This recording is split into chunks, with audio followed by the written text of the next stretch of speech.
So, let's start back from step 6 and let's talk about digital marketing into our workflow.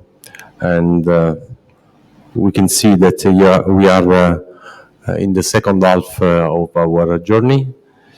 And let's start from a basic assumption, which is digital marketing. It's not an alternative to traditional marketing, but it's a specificity of it. This means that we cannot choose whether to do marketing or digital marketing, but rather we have to work to develop both fronts. But what exactly is digital marketing? Well, digital marketing is the branch of marketing that concern all the activities and procedures adopted by a company through the aid of digital tools and channels.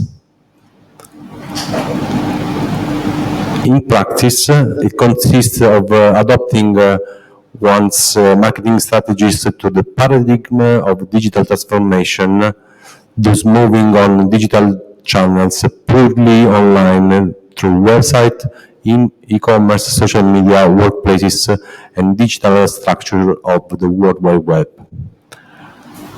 The main difference between digital marketing and traditional marketing basically consists of the channels. Digital marketing is developed online, therefore it also has more programmable starting cost than traditional marketing, which must immediately incur considerable expenses. Advertising spaces in traditional media such as radio and television, advertising system, paper publishing, ambient marketing initiatives, and other procedures. Thanks to the possibility of interacting and talking to people, digital marketing can make it possible to provide values to the target people, creating contents and disseminating in their own spaces or channels, like blogs, in the case of articles, and graphic contents of video on social medias. There are always formats aimed at educating the potential customers and spontaneously attracting them to the offer, offering information and listening to what they request. But let's ask ourselves what changes in the last decades. And I will kindly ask you to have a look to these pictures. The first one, it's a black and white picture coming from the past, probably took in an American city like San Francisco, and we can see anyone is reading a normal newspaper, a physical one. But going from the time to our time, we can see that it didn't change just only the way we move by public transport, but it's also changing also the way we collect information, we have a look to the information. Anyone is holding a mobile, and there is also this girl, the first one seated on the left, that is holding her phone in a horizontal way, so it means she is probably watching a video. And this change in time was fixed by this from this with time, because any year the first page of this newspaper is dedicated to the person of the year. And between and for the issue number 1 in 2007, the person of the year was anyone, because there is an headline that can explain that. Yes, you control the information age. It's written. Welcome to your world. This is an iconic first page of this newspaper because it's a way to say from 2006 we know that the digital transformation came in our lives and changed it forever.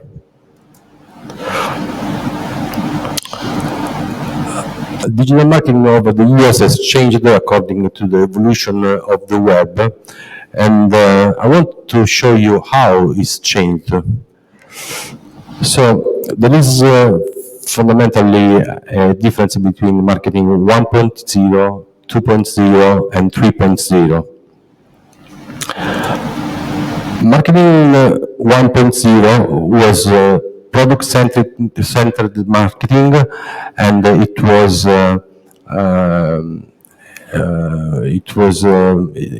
moved from the Industrial Revolution. And the main objective of this kind of marketing was selling product. When the information technology came in place, we moved to marketing 2.0. And the main purpose of marketing 2.0 was customer-oriented marketing, and the objective was to satisfy and create fidelity with the consumers. Marketing 3.0 came in place when social media appeared in the past. It was value-driven marketing, and the main objective was of making the world a better place. Now we are in an era in which we are moving from marketing 3.0 to marketing 4.0, which will be supported by the introducing of metaverse and AI. So everything is going to change a lot thanks to these new technologies. But I want to do also a step back in the time to talk with you about the Clue Train Manifesto, which is a very important book for anyone that wants to work in digital marketing, because it's a collection of 95 theses, a proper manifesto that for all companies that are interconnected now in the market. It suggests that the changes that will be required by organization to respond to the new marketing environment. And I would like to show you the first and the third thesis. The first, it says that markets are conversation. And the third one, conversation is between humans, so should sound humans and conducted with the human voice. So it's more personal, it's a more direct way to communicate, and this change a lot in the way we approach in creating contents. So what's the difference that came in place between traditional and digital marketing? Well, first of all, from the cyclical campaign, we are switching to the continuous relationship. We all know that on social medias we need to plan a series of contents that should be shared with constant timing during a year. The second one is that the digital media are now the focus. The third one is the central part that is for contents. And there is also a centrality of people in a way that, in a human-to-human approach.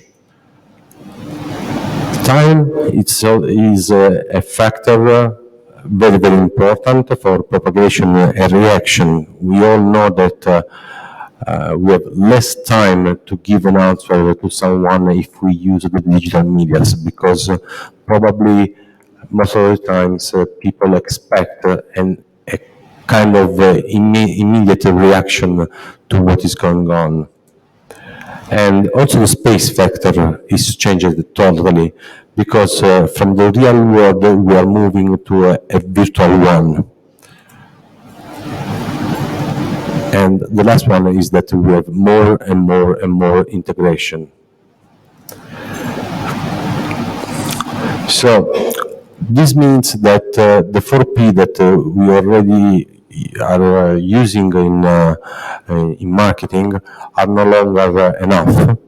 And from 2015, all the professional started redefining this idea and trying to identify also a way to adapt what was happening in our society.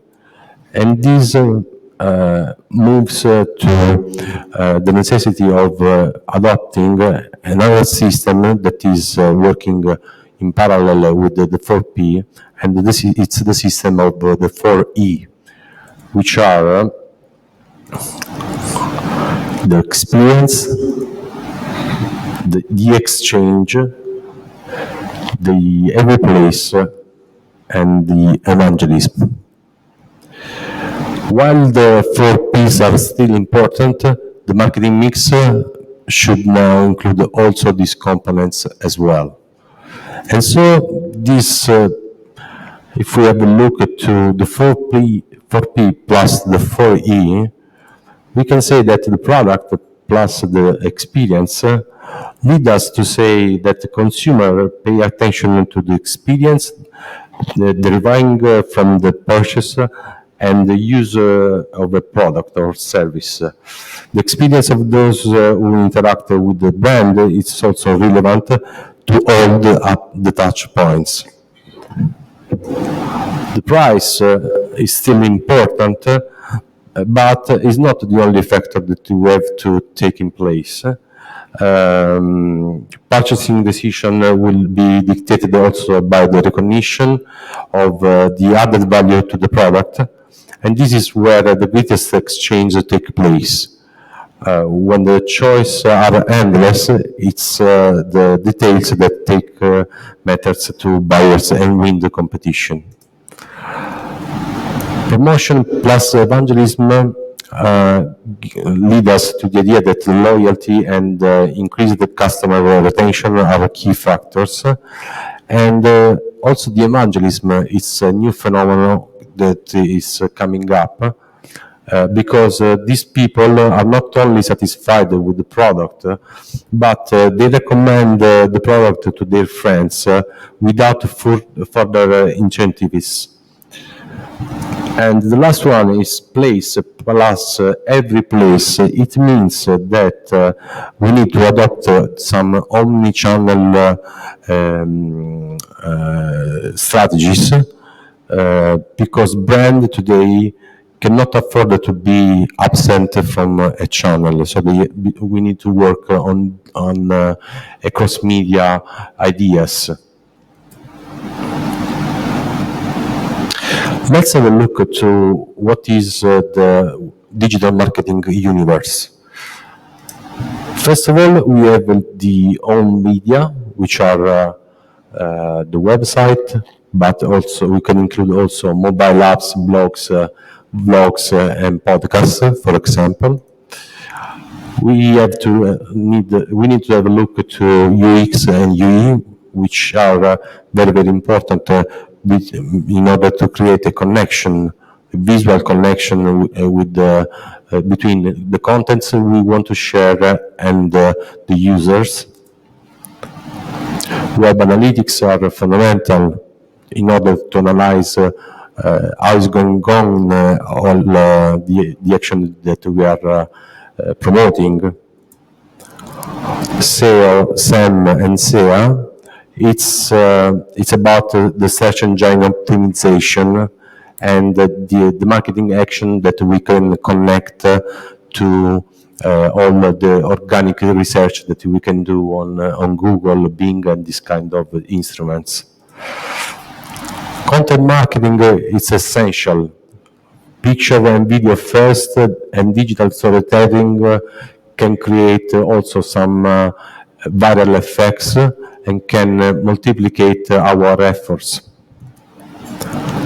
Digital PR are another thing that is essential because it can give us, it's a way to help, to receive an help from other websites that through links and can empower our site if these links are in some other website that are very, very important from Google's point of view. Email marketing, it's a way, obviously, to keep in touch with your clients. Actually, it's an instrument that is becoming quite old in our usage, and I would say that email marketing is going to die in a short-term period because we are moving to conversational solutions like WhatsApp, Telegram, and these other kind of channels. Local marketing is very, very important, especially if our businesses are connected to a specific area. So the geolocalization of our marketing initiative is a powerful tool, especially if we want to involve people that is near our businesses. Social media marketing, we know that are essential at this time, and it's the social face of digital marketing. Influencer marketing, they are the new testimonials in the time of social media, and we've seen that they are really powerful in order to attract people to our brands. Web reputation and crisis management. This is something that most of the time is not considered as it should, because the web reputation is something very, very simple to be broken, to have a problem about it. And most of the businesses don't have a plan in case of a crisis. In Italy, for example, we had a big problem between one of our biggest oil company, which is Eni, that at the time there was a journalistic TV show called Report. They did one episode just only on Eni, and Eni has been great in managing in that case, the way all the reputation was such a way in crisis because of this journalist. And we should do that also online on our channels.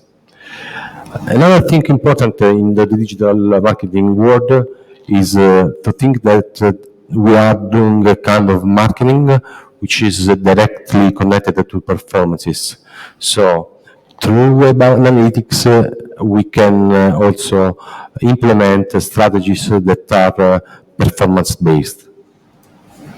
And last but not least, there is also a legal part of digital marketing, which is related most of the time to all the policies about privacy or cookies, and that should be considered in any case. But what does it go inside our briefing?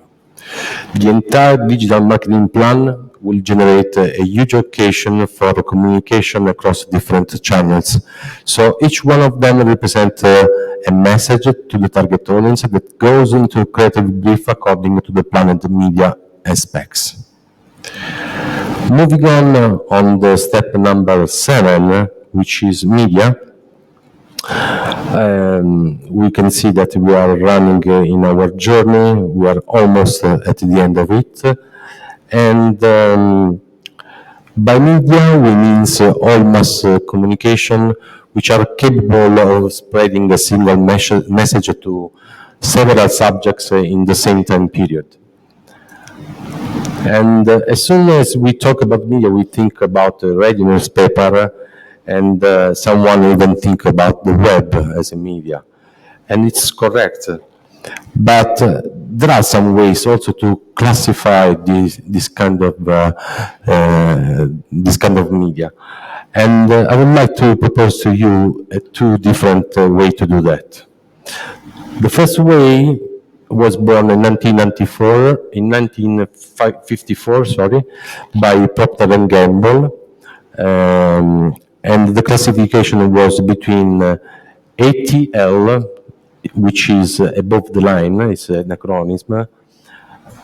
The second one was BTL, below the line,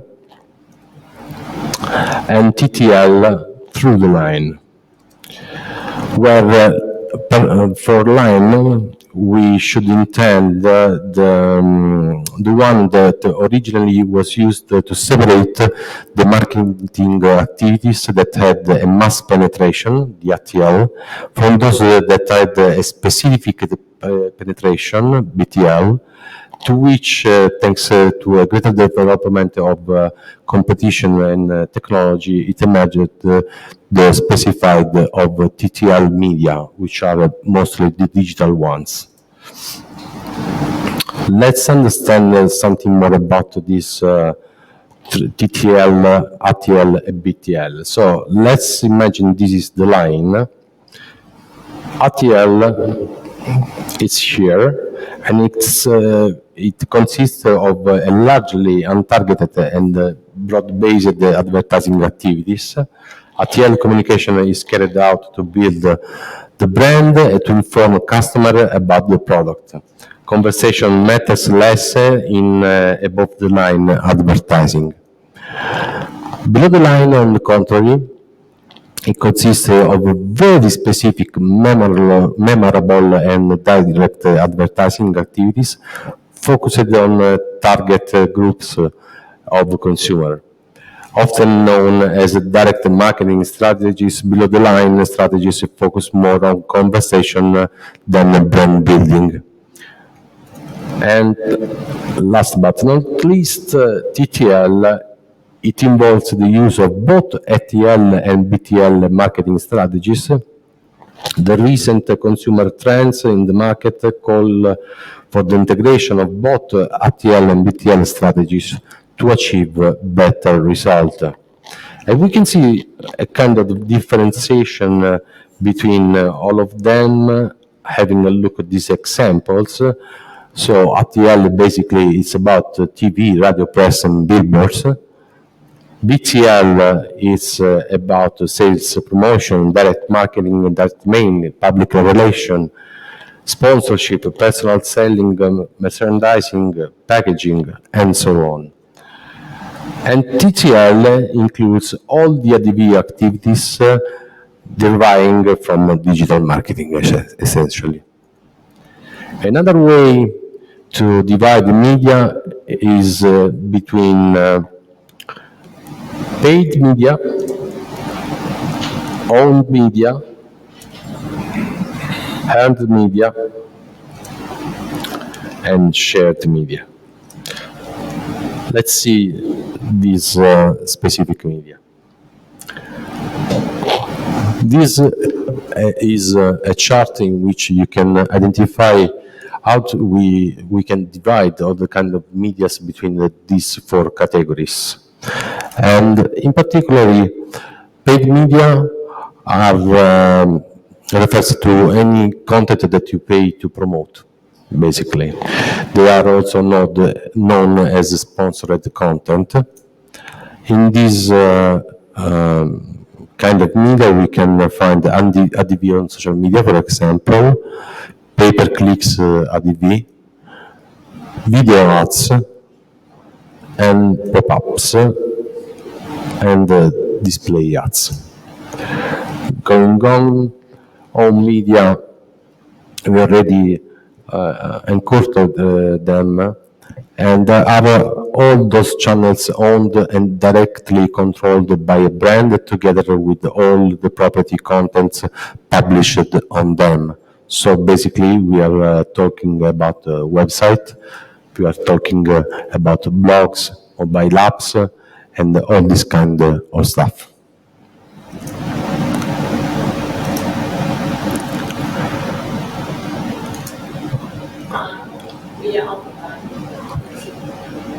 Okay, I almost finished. Other media is any written material about your company, product, or service that you don't pay for. And some example could be some reports from other media, influencers or bloggers, and link buildings, for example, or word of mouth.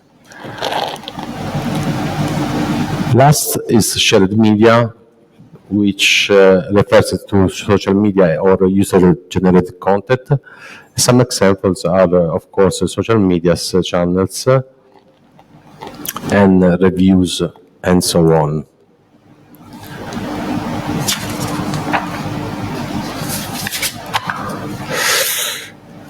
So, just to go very, very quick to the other topics of this presentation, I will jump a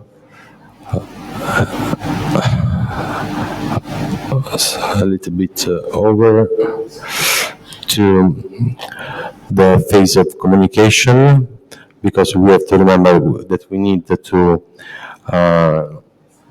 design and to produce our communication, and this come starting from a meeting inside the agencies. And let's try to imagine this kind of meeting with 4 people. One is an accountant, so the professional figure in charge of managing the agent-client company relationship.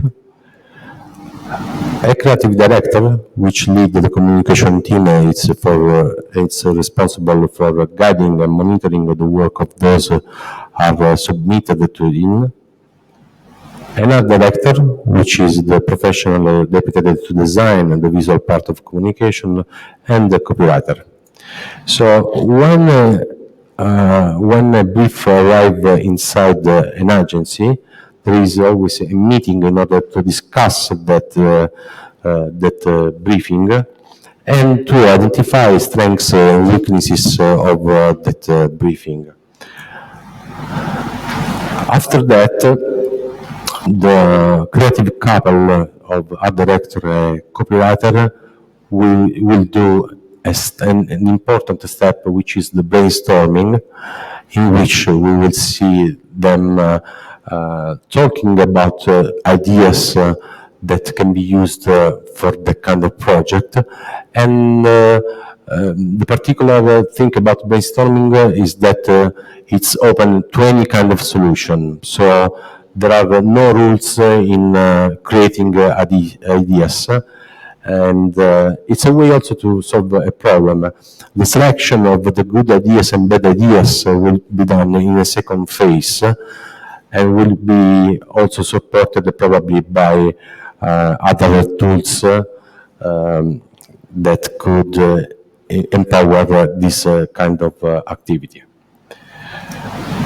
That's all.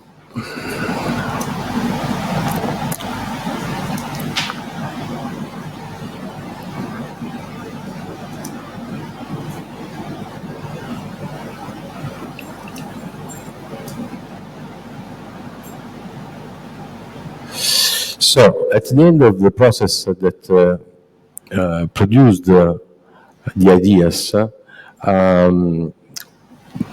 the creatives will propose these ideas to the client, and it depends um,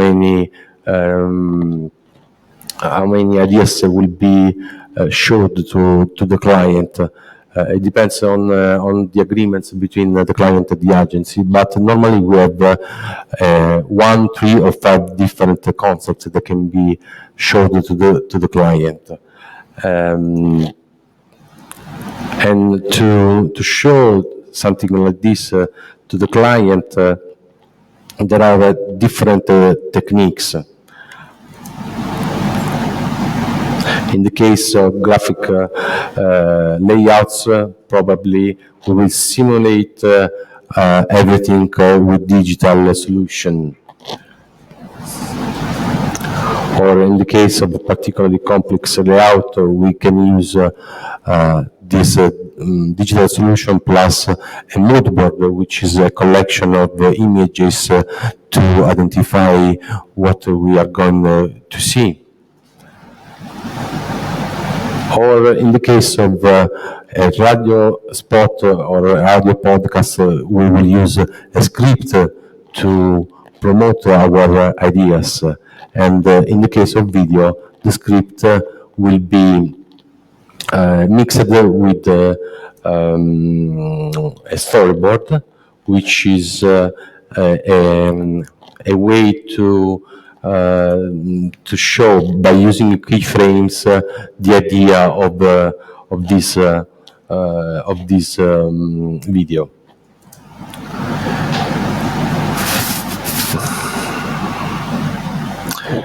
Let's move on.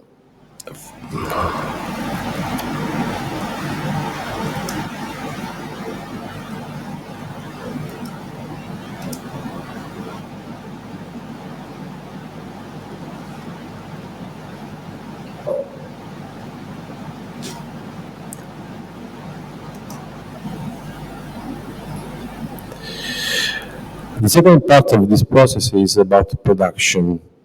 And I would like to say that it's a particular timing for our communication, because this can involve a lot of creatives in order to create what we want to communicate. And obviously it depends on the kind of media that we are using for that. If we are talking about just only of a graphic layout, we will use just few people. But for example, if we are talking about producing a video, we can also use an entire group of people, like in cinema, to produce and post-produce this kind of contents.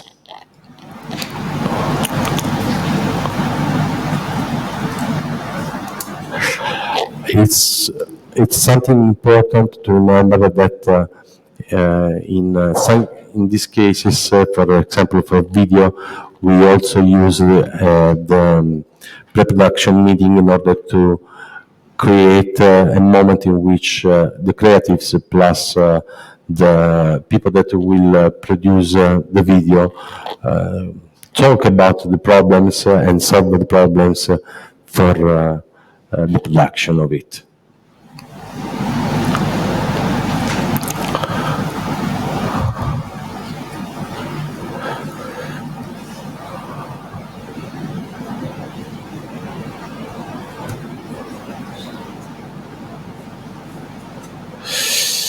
So let's jump to the step number 9, which is the measurement of our results, because we are at the end of the process, and now it's time to face with the metrics that we decided to use at the beginning of it. And this is very, very important to be sure that all the process that we have done was completed in a good way. And also timing in terms of metrics, it's important in this phase.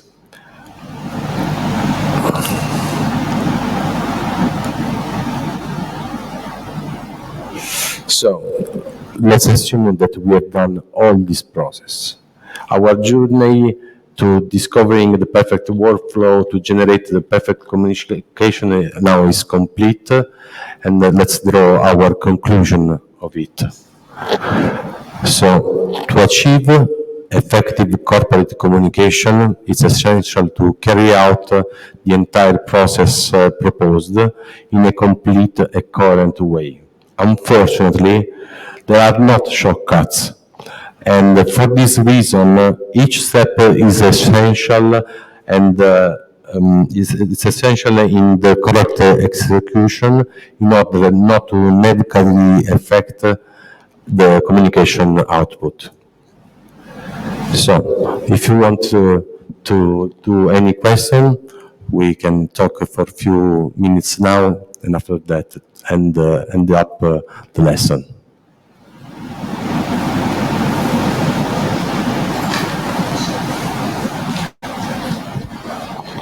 Any question?